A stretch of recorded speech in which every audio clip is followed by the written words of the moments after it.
ಪ್ರತಿಭಟನೆ ನಡೆಸುವುದು ಪ್ರತಿಪಕ್ಷಗಳ ಹಕ್ಕು. ರಾಜೀನಾಮೆಗೆ ಆಗ್ರಹಿಸಿ ಘೋಷಣೆ ಕೂಗುವುದನ್ನು ಬಿಟ್ಟು ನೋಟಿಸ್ ಕೊಟ್ಟು ಚರ್ಚೆ ನಡೆಸಿ ಎಂದು ಮುಖ್ಯಮಂತ್ರಿ ಡಿಕೆ ಶಿವಕುಮಾರ್ ವಿಧಾನ ಪರಿಷತ್ತಿನಲ್ಲಿಂದು ಹೇಳಿದ್ದಾರೆ. ಪ್ರತಿಪಕ್ಷಗಳ ಪ್ರತಿಭಟನೆಗೆ ಪ್ರತಿಕ್ರಿಯಿಸಿದ ಅವರು, ಸರ್ಕಾರ ಎಲ್ಲಾ ವಿಷಯಗಳಿಗೂ ಉತ್ತರ ನೀಡಲು ಸಿದ್ಧವಿದೆ, ನೋಟಿಸ್ ನೀಡಿ ಚರ್ಚೆ ನಡೆಸಿ ಎಂದರು. ಒಂದಿನ ಎರಡು ದಿನ ಬೇಕಾದ್ರೆ ಏನೇನು ಅನ್ಯಾಯ ಆಗಿದೆ, ಯಾವ ರೀತಿ ಆಗಿದೆ ಅನ್ನೋದನ್ನ ಕಂಪ್ಲೀಟ್, ಇದು ಒಂದೇ ಅಲ್ಲ, ಬೇಕಾದಷ್ಟಿದೆ. ನಾವು ಬೆಳಕು ಚೆಲ್ಲಕ್ಕೆ ಅವಕಾಶ ಇದೆ, ಅವರು ಬೆಳೆದ, ನಾನು ಅವ್ರಿಗೆ ಕನ್ವಿನ್ಸ್ ಆದ್ರೆ ತೀರ್ಮಾನ ಮಾಡಲಿ. ನಾನು ಯಾಕೆ ನಾಗೇಂದ್ರ ಅವ್ರನ್ನ ಸಂಪುಟಕ್ಕೆ ಸೇರಿಸ್ಕೊಂಡಿದ್ದೀನಿ ಅಂತ ಖಂಡಿತ ನಾನು ಹೇಳ್ತೀನಿ. ಅವ್ರು ಸಮಾಧಾನ ಆಗಲಿಲ್ಲ ಬೇಕಾದ್ರೆ ಮುಂದುವರ್ಸ್ಲಿ. ಚರ್ಚೆನೇ ಇಲ್ದೇನೆ ಸುಮ್ಮನೆ ರಾಜೀನಾಮೆ ಕೊಡಿ. ಪ್ರತಿಪಕ್ಷ ನಾಯಕ ಛಲವಾದಿ ನಾರಾಯಣಸ್ವಾಮಿ, ಸಚಿವ ಬಿ ನಾಗೇಂದ್ರ ಅವರ ರಾಜೀನಾಮೆ ಪಡೆಯಿರಿ, ಇಲ್ಲವೇ ಅವರನ್ನು ಸಂಪುಟದಿಂದ ವಜಾ ಮಾಡಿ ಎಂದು ಆಗ್ರಹಿಸಿದರು. 2 ವರ್ಷ ಹೊರಗಿದ್ದು ಸರಿ, ಕೋರ್ಟ್ ಅಲ್ಲಿ ಕೇಸ್ ಇದೆ, ಬೇಲ್ ಮಾತ್ರ ಇದೆ, ಅವರು ಮುಕ್ತರಾಗಿಲ್ಲ. ಕೋರ್ಟ್ ಯಾವುದೇ ಆದೇಶ ಕೊಟ್ಟಿಲ್ಲ.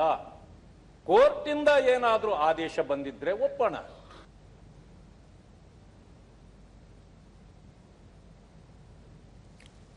ಮೈಸೂರು ಚಾಮರಾಜನಗರ ಜಿಲ್ಲೆಯಲ್ಲಿ ಕೆರೆಗಳ ಅಭಿವೃದ್ಧಿಗೆ ಒತ್ತು ನೀಡಲಾಗಿದೆ ಎಂದು ಸಣ್ಣ ನೀರಾವರಿ ಸಚಿವ ಡಾ ಅಜಯ್ ಸಿಂಗ್ ತಿಳಿಸಿದ್ದಾರೆ. ಪ್ರಶ್ನೋತ್ತರ ಅವಧಿಯಲ್ಲಿ ನಾಗರಾಜ್ ಯಾದವ್ ಪ್ರಶ್ನೆಗೆ ಉತ್ತರಿಸಿದ ಸಚಿವರು, ಮೈಸೂರು ಜಿಲ್ಲೆಯಲ್ಲಿ 50 ಕೆರೆಗಳು, ಚಾಮರಾಜನಗರ ಜಿಲ್ಲೆಯಲ್ಲಿ 64 ಹಳೆಯ ಕೆರೆಗಳಿದ್ದು, ಈ ಕೆರೆಗಳಲ್ಲಿ ಹೂಳು ತುಂಬಿದ್ದು ಕೆರೆಗಳನ್ನು ಕಾಲಕಾಲಕ್ಕೆ ಅಭಿವೃದ್ಧಿಪಡಿಸಲಾಗುತ್ತಿದೆ. ಇದಲ್ಲದೆ ಕಳೆದ 3 ವರ್ಷಗಳಲ್ಲಿ 2 ಜಿಲ್ಲೆಗಳ ಕೆರೆಗಳನ್ನು ಅಭಿವೃದ್ಧಿಪಡಿಸಲಾಗಿದೆ ಎಂದರು. ಮೈಸೂರು ಜಿಲ್ಲೆಯಲ್ಲಿ ಸಣ್ಣ ನೀರಾವರಿ ಇಲಾಖೆಯ 50 ಕೆರೆಗಳ ಪೈಕಿ 13 ಕೆರೆಗಳಿಗೆ ಏತ ನೀರಾವರಿ ಯೋಜನೆ ಮೂಲಕ ನೀರು ತುಂಬಿಸಲಾಗುತ್ತಿದ್ದು, ಇನ್ನುಳಿದ 37 ಕೆರೆಗಳು ಮಳೆಯಾಶ್ರಿತವಾಗಿವೆ.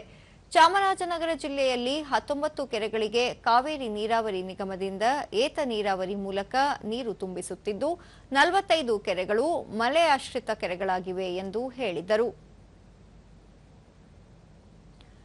ಇದೇ ವೇಳೆ ಕೆಂಪೇಗೌಡ ಪಾರಂಪರಿಕ ತಾಣ ಅಭಿವೃದ್ಧಿ ಪ್ರಾಧಿಕಾರ, ಕರ್ನಾಟಕ ನಗರ ಪಾಲಿಕೆಗಳ ತಿದ್ದುಪಡಿ ವಿಧೇಯಕ ಸೇರಿ 3 ವಿಧೇಯಕಗಳಿಗೆ ಅಂಗೀಕಾರ ದೊರೆತಿದೆ.